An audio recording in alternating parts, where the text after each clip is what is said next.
Welcome back to the show. It's time for our top story. Now on Thursdays, we like to bring you guests that can share stories from a personal point of view. Now today we have someone who's by training, he's a lawyer, he's also a marketer. He's one of us in that he's been a producer here on one of our shows. He's a faith activist. He's about to tell us what that means because I don't have any idea yet. His name is Daribond Ayegbisi. Thank you so much for joining us. Thanks for joining us. Thank you very much, Mr. Bora. Olive, it's great to see you. Great to see you. Like forever. You guys look like $1 billion. Oh, thank you. That's where Like life 30 goes. billion. 30 billion now. Oh, Yeah. that's the limit. Yeah, no, Oh, that's not the sorry, limit. That's the that's starting point. Thank you very much. Thank you. So back to my question. What is a faith activist?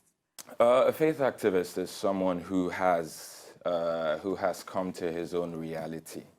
A faith activist is someone who has learned about existence, who has learned about society, who has learned how to go through society, and has gathered varying measures of energy with time and with experiences and with everything that he has gone through, and has decided to project that energy to the world around him to change in his reality.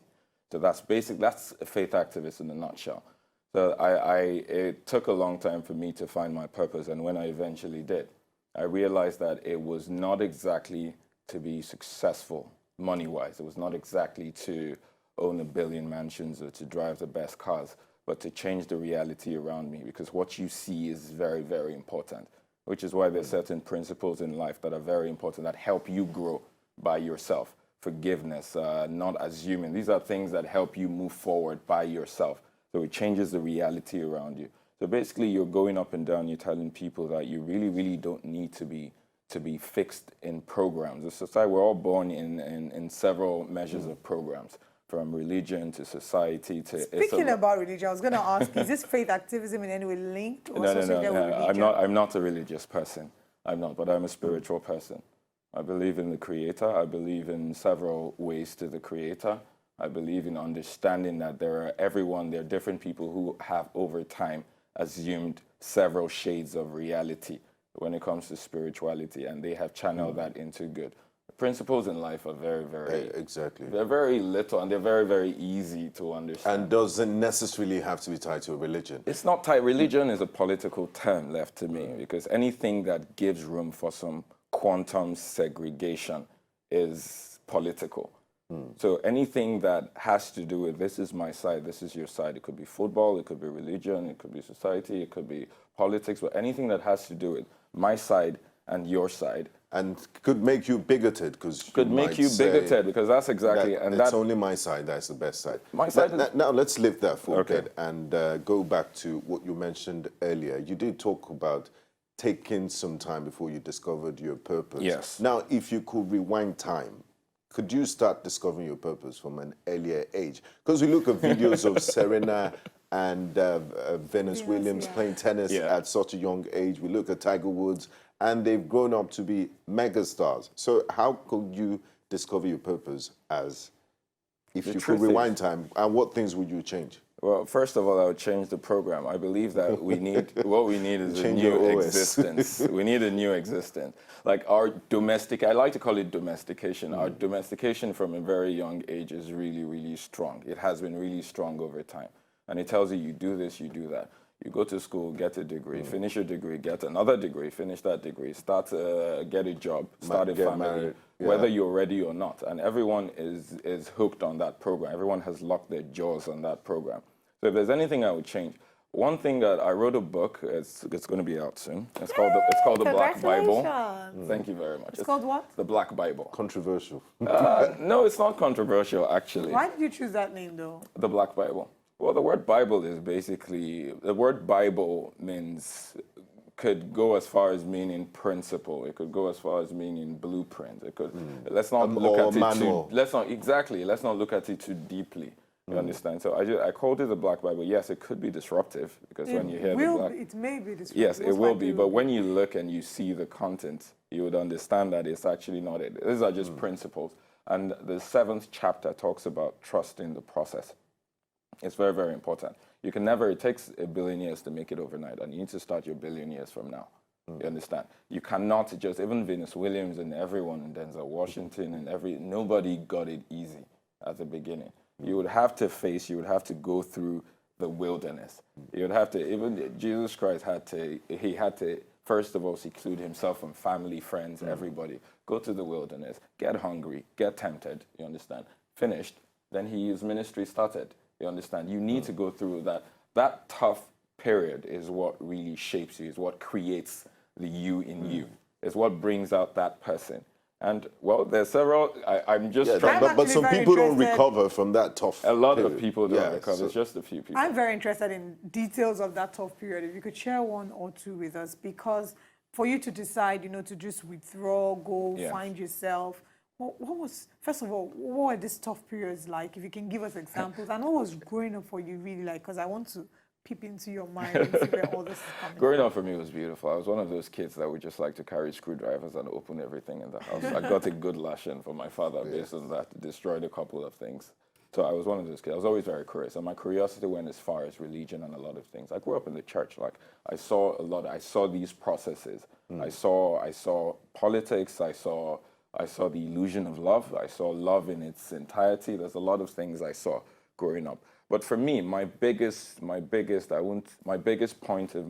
epiphany was when I got kicked out of school in my 500 level. And because at that point I was still hooked up on the program, and I thought that was the end of life. Yeah, that was what I was holding on to. Okay, I finish reading law, I look for a beautiful woman, I get married to the beautiful woman, I start having kids, I get a job in probably one of the top law firms. This was my direction at that point. But I felt that when I got kicked out of school, for a lot of reasons, let's not go into the reasons, but when I got kicked out of school, that was my awakening point, because that was when I was forced by life to evaluate several other options. And evaluating several other options brought my personality out. Away from the program. Away from the program. That was when I realized that the biggest problem that human beings actually have is assumptions. So if you feel that you can assume another person's reality, then that's a very big problem. Because assuming another person, and it goes as far as relationships, assumptions cause 90% of problems in relationships. Because you think that you can see what your boyfriend or your girlfriend can see, or your husband and your wife can see. So you call, where are you, what are you doing, what are you doing? Paranoia steps in. Assumptions bring fear, bring jealousy, bring... There's a saying that assumptions make an ass out of you and me. Oh, yes. Yes, it actually makes a fool out of you. Because the truth is, think about it, with all the experiences that you have every day, think about the last 24 hours, everything that you've actually seen and experienced. How many people can actually see that? Nobody. So when they say don't take things personally, what they're saying is you need to understand that you are in your own reality and other people are in their own reality. And whatever it is I can walk on the road and someone steps on me, and I get angry and start shouting, how can you step on me? What is wrong with you? I can do that, you understand? But I can understand or come to the realization that, oh, that person actually is just having a bad day. He probably just left his house. So making Someone excuses stole his. It's not even making excuses. Just not taking understanding human nature. Yes, it's understanding human nature. Even there are times that I would even take things out on people, and I know that I'm not supposed to. And probably a few minutes later, I go to them, oh, I'm sorry, I took this out on you. That's what happens. Now, let me ask you this. We live in a very tough environment. If you look at all the indices, Nigeria is set to overtake India as the country with the highest number of poverty, even though India has 4 times more of our population. We live in a very tough environment. Things aren't the way they should be. What's your message for people out there that want to stay motivated, that are not part, that have plans for their lives, they're go-getters, they're entrepreneurs, the students?